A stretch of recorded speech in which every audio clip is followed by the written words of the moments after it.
Саламатсыздар ма? Мен есім Қасен Фақжол Нұрланұлы. Мен Ансар ақпарат талдау орталығының психолог маманымын. Жалпы осы салада жасағалы бері көп нәрсені ұғындым. Біздің салада жалпы алып келгенде қазір. Алло? Ансар орталығы ма? Да.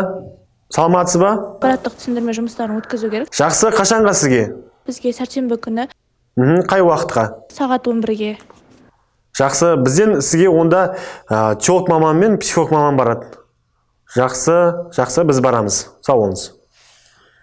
Ансар орталығында психолог маман болып, деструктивті діни ағымдар туралы ақпарат және олармен күресу амалдары жайында мағлұмат алдым.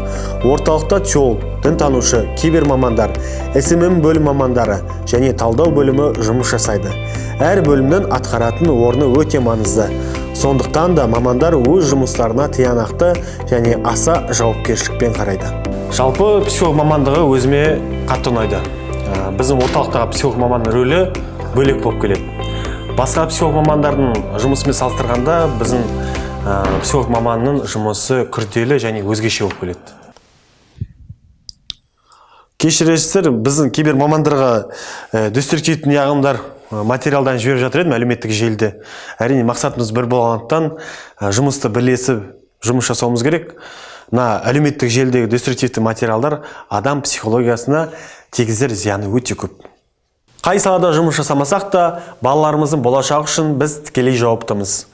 Жан-Жак Руссо айтпақшы, дінде мен түсінетін барлық нәрсеге сенемін, ал қалғандарына құрметпен қараймын. Бір-біріміздің сенімімізге құрметпен қарайық. Аман, сау болыңыздар.